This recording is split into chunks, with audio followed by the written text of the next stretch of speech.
I'm here at DragonCon 2013 with none other than the talented Vic Mignogna. Hi. Hi. How's How your are you con been? enjoying? I was going to ask you that. How are you enjoying Dragon Con? Enjoying it very much so. There's been a major role reversal here. I hope you noticed that. I'm interviewing you. And he set up the camera. Helped set up the camera too, so happy it's to perfect. help. Happy to help. It's Like, been a great you're my weekend. interviewee and my cameraman. That's right. That's right. You can just take me anywhere. Just take me around. We even match. We even match a little. I know. Your jeans are pretty awesome today. You're looking lovely. Yours are too. It's been a great weekend. It's Good. been a great weekend. And your panel. I was there yesterday. Did you cover the panel yesterday? I did. I was in the corner taking. Thank you. I'm so grateful. I appreciate that. And I posted them, and I'll post more. And as always, I've been to many of your panels. Your fans love you. I love them. I mean, And you can tell. I think that there's, I think there's a lot to be said for an unspoken kind of a connection that people have. I am so grateful and appreciative of the fans for their support and their enthusiasm, and I want to do my best to return that in kind. So the Q&A sessions are my favorite thing to do, and it's a good opportunity to do just that. And they're great. And again, you can tell that you give back to the fans because they appreciate it and love it. But beyond that, the fans, because you have fans for a valid reason. I mean, you're extremely talented in the voice world. You're very kind. I won't comment on whether or not I think I'm extremely talented, but I will say I've been doing it a long time. Let's put it that way. I've been voice acting for probably 14 or 15 years now, and done over 200 different animated series and video games. I'm a very lucky guy. I'm a very blessed individual, and I know it. Yeah. And I kind of joke when people ask, well, what's he been in? I go, all of them. So since we don't have an audience asking questions to name off a few, I'm going to have to put the onus on you. Ask me. So rattle off a few, because when I say that, I'm really not kidding. I mean, Oh gosh. Well, he's in all of them. It gets tricky when you start naming them, because then you always forget good ones.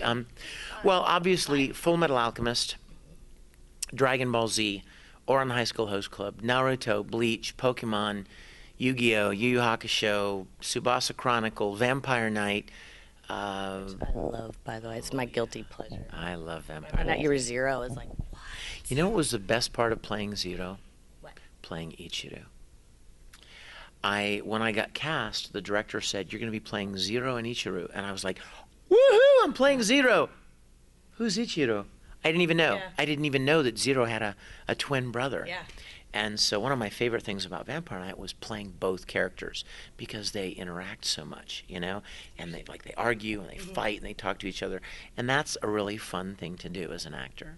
So I guess that's interesting that you bring up, because they're twins, so there probably has to be an element that's similar, but there probably has to be an element that's dissimilar. How does that work? It's attitude, really. Ironically, the very same actor who played Zero in Japanese also played Tamaki in Ouran High School Host Club, which is another character I played. So he and I share a couple of roles together. But all he did was, it was really the difference between attitude, where Zero was very dark and, rather a lot of anxiety, and his brother was a little more calculating and just a little higher and a little, oh, that was a bad idea. And so it's really more attitude than it is like try to change your voice. Yeah. And it's that way, quite honestly, with a lot of voice acting. The goal is not to change your voice. Yeah. The goal is to play the character, honestly. Which is probably why you're so good at, because, one thing I'm fascinated about voice actors is, all animation's fun and pretty and whatnot, and all acting's good, but to bring something that's not real, technically, alive, I mean, these characters become alive to us in our hearts and memories. That's the hope. And, you're phenomenal at it, and Well, thank that's, you. I guess, the attitude. And when you're doing twins like that, do you separate it, or are you going back and forth in one no, session? That would be, oh my gosh, that'd be stir crazy. No, what we do is we record. Yeah, right. Multiple personalities. What we do is we record one first. Okay. So what we would do is we would record Zero first, and then go back and put a new track, audio track, and record, and then record Ichiro. And I could hear Zero in my, I could hear the playback of what I'd done for Zero. So he would say something, and then I would respond with the Ichiro lines. It was so much fun. I bet. Have you ever, because that would probably be tricky, but in other instances, because you've done so many characters, have you ever accidentally channeled a character that was like a different script because either you're doing them all that day or you'd been connected with that character a lot recently, or a word, something triggered? I will tell you one thing. It's very easy to sometimes forget. If too much time goes by, you forget what voice you did a character with. Right. So I'll go into a recording session and, I'll do the first line, and the director may say sometimes, that doesn't quite sound like the last time you were in here. Yeah. So what they'll do is they'll play what they call a reference line. So they'll play me something I did the last time, Right.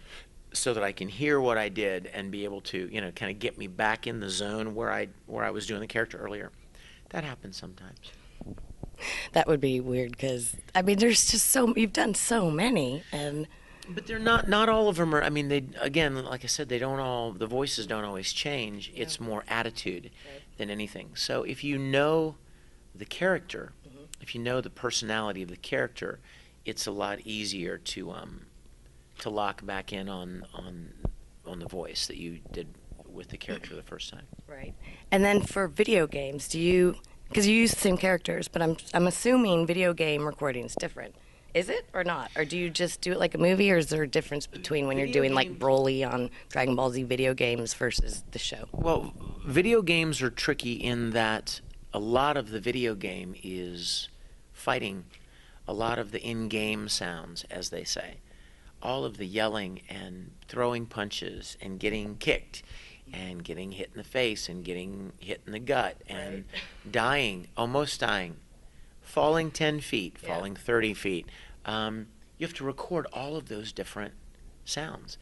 And that really is one of the big differentiations between video games. Another thing is that video games have multiple possible endings.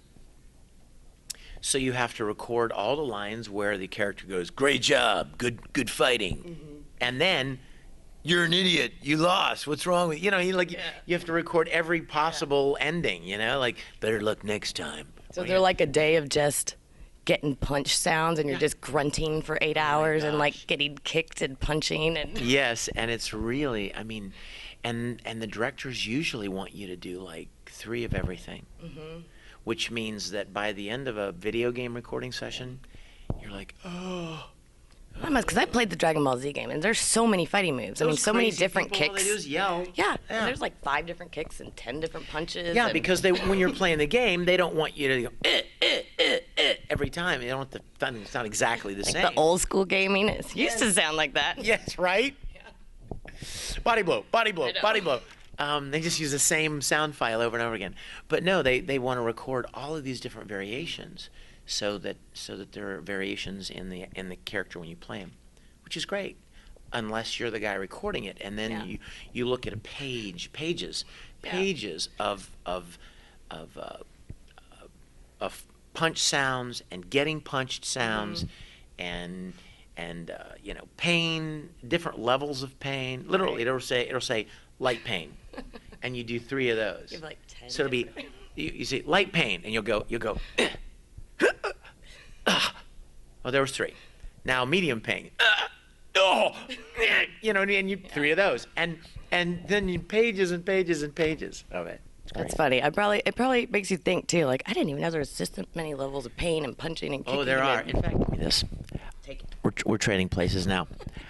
Let's say you're doing a video game. I want to hear 3 small punches. So you do the sound of 3 small punch sounds. I'm a voice actor. What sound do you make when you punch? I don't make noises when I'm trying. You're the voice actor now. Punch. Yeah. Let me hear it. 3. Do 3. No, but change them up. Like little. 3 different ones. Man, I would be horrible voice actor because I can't even think of 3. I'm like.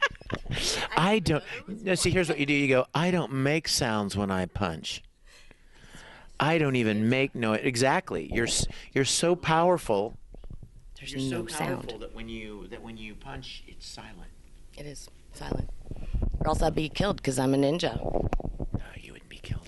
I'm a good ninja. That's why there's no Great sound. ninja. Great ninja. That's why nobody even knows I'm a ninja. That's the point, right? I didn't know you were a ninja. See, Did you guys it know works. that? I didn't know. It works. No clue.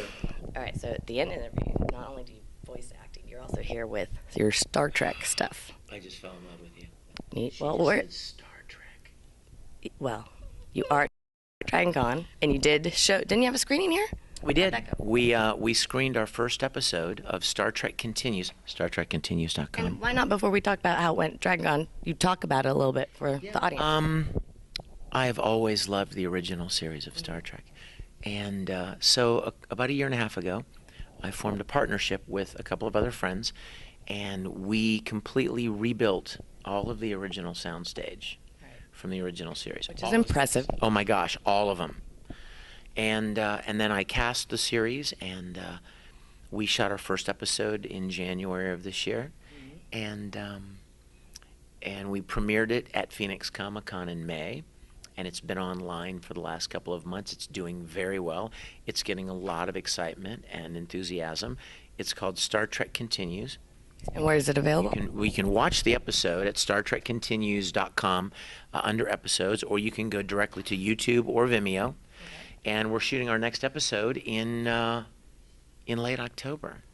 So it's going very well, and I'm getting to fulfill my childhood dream of playing Captain Kirk. 'Cause I've seen a preview of it. I saw it when I saw you last, and just to let everyone know, he does emulate a new Captain Kirk. So it's not just Star Trek. You are kind of bringing back that. Well, yeah, we want it to feel like the original series. I mean, we want the episode, we want what we do to feel like a natural continuation of the original series.